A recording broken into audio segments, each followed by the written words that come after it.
Madam என்ன இன்னைக்கு என்ன பண்ணியிருக்கீங்க? இன்னைக்கு கொண்டக்கடலை புளிக்குழம்பு, அவரைக்காய் பொரியல், முருங்கைக்கீரை பொரியல். இதுதான் அவரைக்காவா?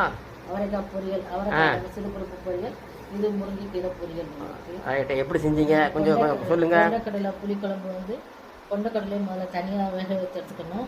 அப்புறம் கத்திரிக்காய், முருங்கைக்காய், தக்காளி, அப்புறம் இது எல்லாமே சேர்த்து அதில் மஞ்சப்பொடி, மல்லிப்பொடி, மிளகாப்பொடி போட்டு, அதுக்கப்புறம் தேங்காய், சீரகம், வெங்காயம் எல்லாம் வச்சு காய் வெந்ததும் நம்ம என்ன செய்யணும், காய் வெந்ததும் தேங்காய் அந்த புளியை கொஞ்சம் கரைச்சி ஊற்றி, அப்புறம் நல்லா வெந்து சேர்ந்து வந்தோடனே அந்த கொண்டக்கடலையும் அரைச்சது அதிலே போட்டுடணும். காய் வெந்ததும் கொண்டக்கடலையும் போட்டு எடுத்துட்டு அதில் வந்து கடுகு, உளுந்தம்பருப்பு, கருவேப்பிலை இதெல்லாம் போட்டு தாளித்து இறக்கிடணும். அவ்வளோதான், புளிக்குழம்பு ரெடி.